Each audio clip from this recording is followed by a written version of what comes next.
Life can kind of be like a 70s game show. good. There's door number 1, door number 2, door number 3, and we have voices yelling at us. Yeah. And we need to stay close enough to the one who has all the answers, because it will make life so much easier for us. So many decisions. When I was writing 7 simple skills for every woman, came across a study that says there are more than 5,000 decisions per day in the average person's life. And so the more decisions there are, the more your stress can rise unless you become great at decision making. Proverbs 18:15 says, The heart of the discerning acquires knowledge, for the ears of the wise seek it out. And verses like this became really important to me because I didn't learn decision making growing up. In my home, my mom just made all the decisions, and she told us what our decisions were.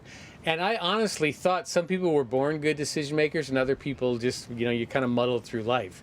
And I was very glad to learn that decision making is a skill that anybody can become proficient at. So we want to share with you what we've learned about making decisions, because if you're good at making decisions as a couple, you're going to like being together better. So the first test that you can apply to any decision that's in front of you is what we call the obvious test. The obvious test is one question. Is this decision so obvious I'm wasting time thinking about it? like, should I get out of bed? Yes, Yes. you should. Should you brush your teeth? Yes, you should. So some decisions are just simple, just do them. And Right. if you're stuck at these simple decisions, reach out for a counselor. And some decisions are really obvious because God's already clearly spoken about them in His Word. And so best practices, clear revelation gives you obvious decisions. And when you make those obvious decisions obvious, it saves energy for other decisions you have to make. This is God's will, that you should give thanks in all things. Right. Just one example in the Right. Bible, this is God's will. The second test you can apply to every decision you have to make is what we call the wisdom test. And in Proverbs 15:22, it says, without consultation, plans are frustrated, but with many counselors, they succeed. And talking to many counselors is the path to wisdom. And when you're faced with a decision, you tried the obvious test and that didn't do it. The next step would be to apply what we call the wisdom test, which is a series of questions that have the potential of making the decision obvious. So the first question is, does this decision line up with my convictions? The second is, will the people I respect the most agree with this decision, and have I asked them? Does this decision, is it based on healthy boundaries that show respect for me and others? And will this decision cause personal growth in my life? Would I encourage my best friends or my kids to make this same decision? And when you work through these questions, if you say yes, yes, yes, yes, yes, yes, that decision has now become obvious. Green light. In the same way, if you go through and say no, no, no, no, no, Red light. that's also become an obvious decision. And if this statement, if this process leads you to a decision, again, it conserves energy. So if the obvious test doesn't work, try applying the wisdom test. This, I have found, made decision making much more efficient in our relationship. And the Bible tells us if anyone lacks wisdom, they should ask God. So pray about it, and God will lead you to the right decision. What do you guys think about these decisions in marriage? Well, I think marriage should be a safe place to talk about ideas and make decisions together, as opposed to, one being whatever condescending. That's a dumb decision, or a dumb suggestion, or controlling, or any of those kinds of things. Like, just a safe place to talk through and find, what's best. Even when we're at the restaurant and I'm trying to decide between two meals. Especially then. Especially then. Or when we are maybe like shopping, for instance, if I'm shopping and looking through a store and, I can't even I go to touch a shirt and she's like, nope.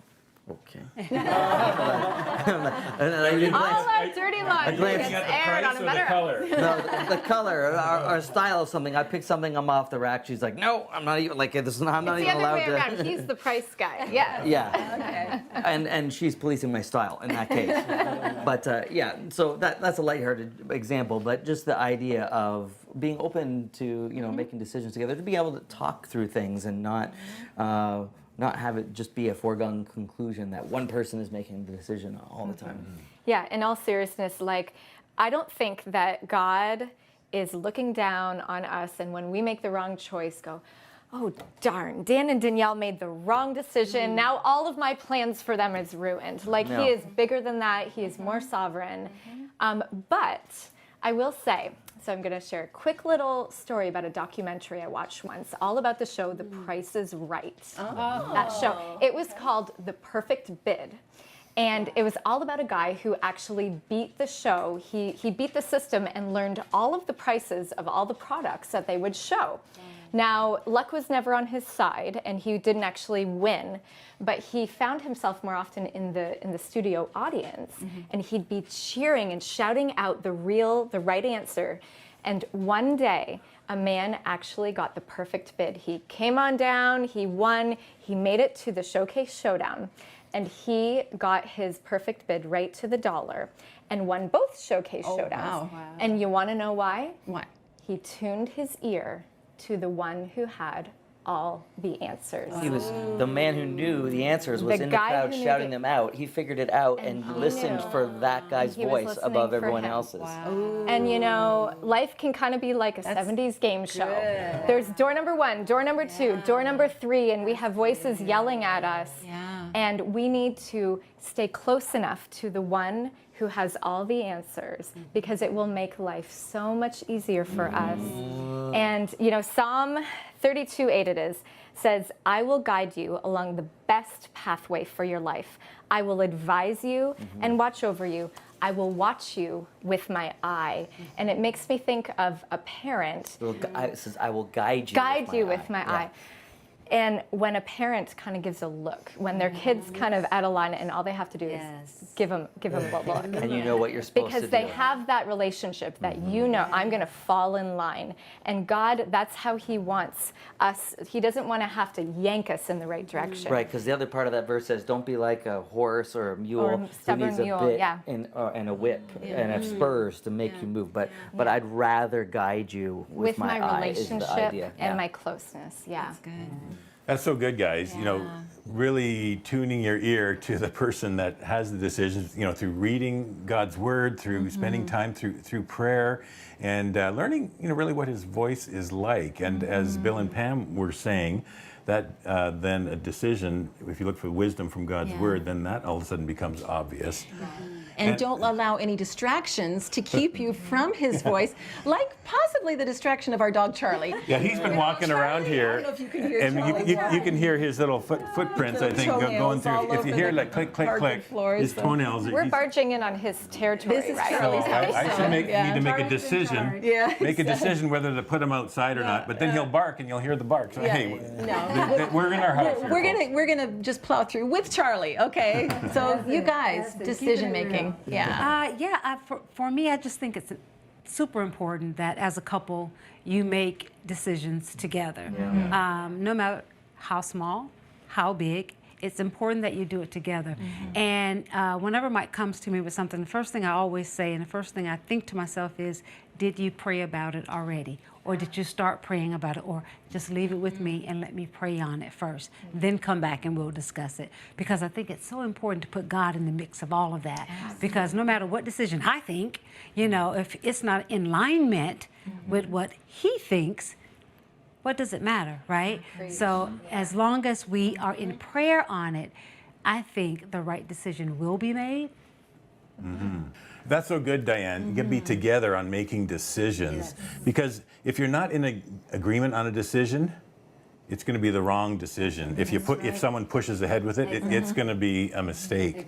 And so it's better to even table it and just say, okay, well, let's just table this, come back to it. Let's take time maybe to gather some more wisdom, maybe pray about it a little more, and then get your heads back together. Because you do want to be together of one heart when you make, especially big decisions. And so that's so good. Especially if you're not sure if it's a yes or a no. A lot of times you just push through with a no because you're just scared when maybe it should be a yes. I've heard, when in doubt, don't. Right. Yes. Yeah. That's But what just I wait. Yeah. But table it and wait and then see. Yes, yes. Our old football coach would tell us that very thing. When in doubt, don't do it, right? If you got to think that extra minute, don't do it. But I really love, Dan and Danielle, how your explanation up front, right? You dropped the mic right there. We didn't need to say anything from there. But I had this little thing just in sort of coaching people around decisions and execution. VDRP. If you have great vision, right? So it helps you to make better decisions. If you make better decisions with great repetition, it leads to precision, or it leads to execution. So VDRP. So as we talk about decisions, having a vision around something about how we make decisions and how we go into things.